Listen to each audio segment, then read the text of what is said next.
Hello, Peter here again, your Pinoy accountant. So, yung topic natin for today is paano yung mga taxpayers natin na hindi nakatanggap or naka-receive ng email ng kanilang tax return receipt confirmation. So, usually kasi yan, after you successfully submitted your returns, is you will receive in your email, yung tax return receipt confirmation.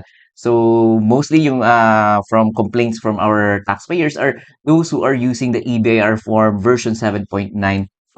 So, hindi daw sila nakakatanggap ng confirmation email. So, ano ba yung dapat gawin? So, number one, ito talaga yung recommended ng BIR is to take a screenshot the pop-up message, yung submit successful. So, kita nyo dito sa ating example na sa ating screen, ayan, nakalagay dyan, submit successful, a notification will be sent to your email. So, yan is proof enough na nakapag-submit na kayo ng inyong tax return, on time. So, yung ginagawa ko is yung ini-screenshot ko, ayan, submit successful, and sinasali ko dito sa lower right, kita nyo is yung date. So that at least, di ba, may proof tayo na before the deadline or within the deadline pa tayo nag-submit ng ating tax return, So, ayan, kita nyo dito, ayan, submit successful, and then sa lower right, ayan, sinasali ko yung date. Kita nyo, May 5, 2026. So, meaning, yung deadline ng ating 1701Q na first quarter is May 15, pati yung annual return natin for the 2025 is May 15. So, at least, may proof tayo of our filing. So, ito actually yung proof na ito, kahit itong submit successful is proof na to na nakapag-submit tayo. So, you can use this if you are paying dun sa inyong authorized agent banks. Pwedeng ito yung i-print ninyo, ipakita ninyo, hindi na yung email ng tax return receipt confirmation. So, number two is yung pinaka-problem is what if hindi kayo screenshot. Kung hindi kayo nakapag-screenshot ng pop-up na itong submit successful, wala tayong ibang choice but to refile our tax return. Because hindi naman tayo pwede travel back in time to screenshot 'yon, di ba? So, magre-refile lang tayo. So, yung refile na option actually na-mention to nung 2024 na annual income tax, yung hindi nakapag-receive ng email. Madami kasi at that time na hindi nakapag-receive ng email. So, yung one of the ways na sinuggest ng BIR is to refile your tax return. So, in-advise din doon na mag-screenshot. So, kapag hindi kayo nakapag-screenshot, so, yun nga, wala tayong ibang option but to refile. So, paano ba kayo makapag-refile? So, eto, papakita ko sa inyo mamaya yung step by step, but you have to delete first yung nakasave na file, kagaya nito. If example, nakapag-file na kayo at hindi kayo naka-receive ng email, ayan, kailangan yung piliin yung file ninyo and i-delete ninyo. Ayan. And then, ayan, so after deleting, ayan, i-fill up ulit ninyo. So, magsasample naman tayo niyan so that makita niyo yung step-by-step guide. So, ito, for example, ayan, nakapag-fill out na kayo ng inyong 1701Q. Again, version 2018 yung gagamitin natin. And then i-click nyo yung validate, save, and then print. So, ito, i-click yung submit final copy. Ayan, and then, okay. And then ito, may terms of service agreement or TOTOSA. And then, i-click nyo lang yung okay. Again, dalawang scenario yan. It's either failed or hindi kayo nakapag-submit successfully. And yung second is submit successful. So, pag lumabas yung submit successful na pop-up message, yung gagawin nyo is you will take a screenshot. So, paano mo mag-screenshot? So, sa keyboard ninyo, hanapin nyo na sa upper right, may print screen dyan, nakalagay PRTSC. Ibig sabihin, print screen. So, normally, katabi ng power button dun sa upper right, click nyo. So, ito yung example. Example, lumabas na dyan yung submit successful. Ayan, i-press yung print screen.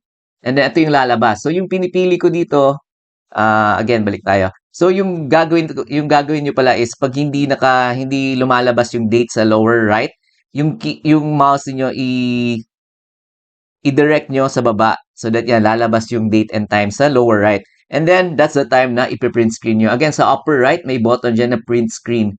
I-press niyo ang print screen, so lalabas yung mga options na ito. Yung pinipili ko dito is actually dito sa gitna, the snipping area.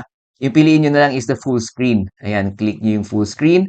And then, ayan, yan, kita nyo, screenshot copied to clipboard and then automatically saved sa screenshot na folder. So, nasa screenshot na folder ninyo, naka-save na yung in-screenshot ninyo. So, yun yung first step natin is kailangan yung i-save or i-screenshot yung pop-up message na submit successful.